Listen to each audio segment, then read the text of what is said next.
Everyone, मैं हूं advocate Rahul Mishra. आज की वीडियो में हम लोग समझने की कोशिश करेंगे मैट्रिमोनियल विवादों में जो हस्बैंड को प्रॉब्लम होती है, एक प्रैक्टिकल प्रॉब्लम जो मैं आज आप लोगों से डिस्कशन करूंगा, उसका सोल्यूशन भी आप लोगों को बताऊंगा। वो प्रैक्टिकल प्रॉब्लम क्या है, डिटेल में जाऊं इससे पहले मेरी आप लोगों से रिक्वेस्ट है कि अगर आप लोग चैनल पर नए हैं या पहली बार आ रहे हैं, अभी तक आप लोगों ने इसे सब्सक्राइब नहीं किया तो प्लीज़ सब्सक्राइब करिए। किसी भी प्रकार का विवादास्पद स्थिति में अगर आप हैं, मुझसे बात करना चाहते हैं तो अपनी अपॉइंटमेंट शेड्यूल कराकर मुझसे बातचीत भी कर सकते हैं और आप मुझसे मिल भी सकते हैं लखनऊ, दिल्ली, इलाहाबाद में, लेकिन उसके लिए फ़ीस एप्लीकेबल है ना। आप बिना अपॉइंटमेंट के कतई ना है। चलिए वीडियो स्टार्ट करते हैं हम लोग। देखिए, अगर आपकी वाइफ के साथ कोई मैट्रिमोनियल किसी भी तरीके का विवाद हो जाता है, लड़ाई झगड़ा, मारपीट, मेंटल फिजिकल क्रुएलिटी, किसी भी तरीके का एस्पेक्ट अगर आपकी वाइफ के साथ आपका घटता है, तो आपकी वाइफ के पास बहुत सारे ऑप्शन है। उनके पास ऑप्शन क्या है, मल्टीपल ऑप्शन है। वो काउंसिल में चली जाएंगी, आपकी कंप्लेंट कर देंगी, वो 498A का मुकदमा लिखा सकती है, डोमेस्टिक वायलेंस का मुकदमा लिखा सकती है, 125 CRPC में मेंटेनेंस मांग सकती हैं, 24 HMA में मांग सकती हैं,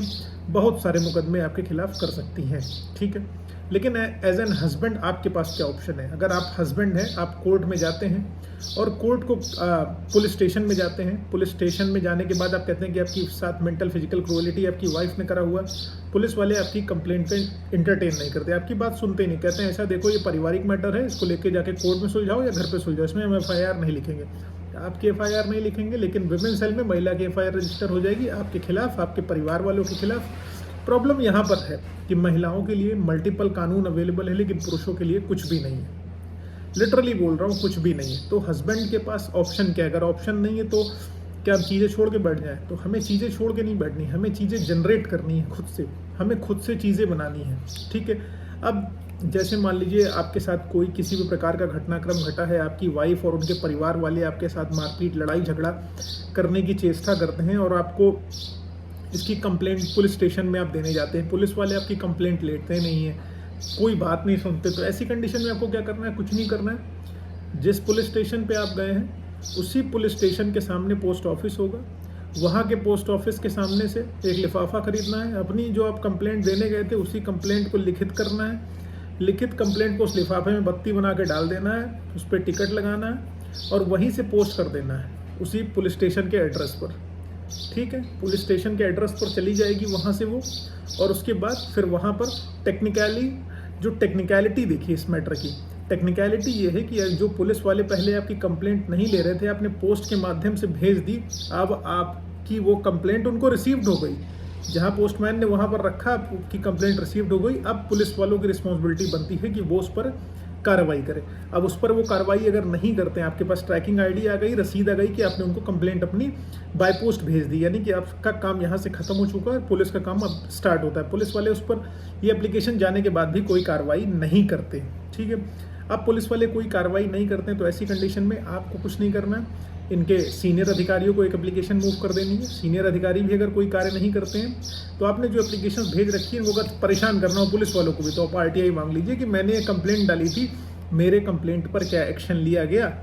अगर कोई एक्शन नहीं लिया गया, ठीक है, तब तो मज़ा ही आ जाना है। आप मुख्यमंत्री साहब को लिख दीजिए, उनके सीनियर ऑफिसर्स को, अगर SP के यहाँ दे रखी है तो IG को लिख दीजिए, उनके सीनियर अथॉरिटीज़ को लिखते चले जाइए। जब पत्रबाजी, लेटरबाजी, मीडियाबाजी सब तरफ से हो जाएगी, तो पुलिस वाले उस पर एक्शन लेने के लिए मजबूर हो जाएंगे।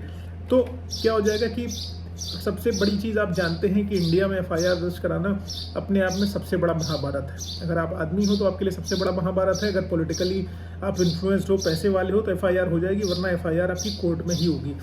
अब यहाँ पर ये सारी चीज़ें हो गई, पुलिस को आपने लेटर भेज दिया, सब कुछ कर दिया, पुलिस ने उस पर कोई कॉग्निजेंस नहीं लिया, कुछ भी नहीं हुआ, तो आपको क्या करना है? जो आपने लेटर भेज रखा है उसकी रिसीविंग लगाते हुए 156(3) में कोर्ट में आना है। 156(3) में कोर्ट में आप आएंगे, कोर्ट्स के माध्यम से अपनी पत्नी के खिलाफ FIR कराइए कि लड़ाई झगड़ा मारपीट जो भी इन्होंने कर रखा हुआ है, उनका जो कृत्य था उसके लिए आप FIR लिखाइए।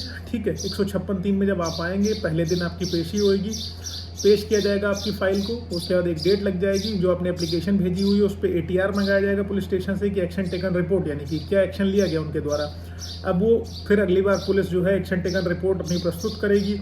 उसके बाद फिर कोर्ट आपके फैक्ट सर्कमस्टांसेस को समझेगी और उसके बाद FIR आपकी रजिस्टर हो जाएगी। इस तरीके से जो पुलिस पार्टी हैरेसमेंट करती है, पैसे लेती है FIR करने के लिए, वो आपको नहीं देने पड़ेंगे। वो पैसे आपके वकील साहब के पास ट्रांसफ़र हो जाएंगे, लेकिन वकील साहब के पास आप लोग जनरली बहुत पैसे नहीं देते हो कि ट्रांसफ़र हो जाएंगे। पुलिस को आप लाखों रुपए दे दोगे, लेकिन वकील को देने के लिए आपके पास पैसे नहीं होते, आप बहुत गरीब हो जाते हो उस कंडीशन में। खैर वो अलग का विषय है, वो पर्सनल दर्द निकल आया। तो एफआईआर आप इस तरीके से अपनी करा लीजिए, हैरेसमेंट अपना मत कराइए, क्योंकि आपकी वाइफ ने अगर आपके ऊपर मेंटल फिजिकल क्रूअलिटी की ग्राउंड ले रखे हुए, आधार दिया हुआ है, तो आपके साथ भी क्रूअलिटी हुई होगी, आपके साथ भी मारपीट हुई होगी, आपके साथ भी लड़ाई झगड़ा हुआ होगा। अकेले एक हाथ से ताली नहीं बजती है, उनके घर वाले भी आपके घर पर आए होंगे, मारपीट की होंगे, तो अपराध उनकी तरफ से भी कारित हुआ होगा और आपकी तरफ से भी कारित हुआ होगा। तो अपराध अगर उन्होंने भी किया और आपने किया उनके हिसाब से, तो आप भी उनके खिलाफ एफआईआर लिखाइए जैसे उन्होंने आपके खिलाफ एफआईआर लिखाई है। क्योंकि सेटलमेंट करने के लिए पत्नियां पहले एफआईआर लिखा के कहती है लाख रुपए दे दो, इतना पैसा दे दो, हम सेटलमेंट कर लेंगे, एफआईआर वापस कर लेंगे। लेकिन जब आपने काउंटर केसेस कर रखे हैं, आपने एफआईआर कर रखी होगी, तो यकीन मानिए बात अब पैसे की नहीं होगी। जब उनका भी पूरा परिवार इन मुकदमों में फंसा होगा, तो बात यहाँ पर ये होगी कि तुम अपनी एफआईआर वापस ले लो, हम अपनी एफआईआर वापस ले लेते हैं, मैटर खत्म करते हैं। तो सेटलमेंट के नाम पर जो लाखों रुपए देने हैं वो नहीं देने होंगे, सिर्फ एफआईआर वापस लेनी होगी।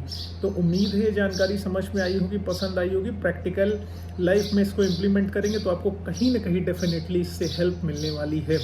Thank you so much. जय हिंद, जय भारत। अगर फेसबुक, इंस्टाग्राम, ट्विटर पर फॉलो नहीं करना तो गलत करना है आपको, इसलिए कर दो वहाँ पर। ठीक है, थैंक यू सो मच। जय हिंद।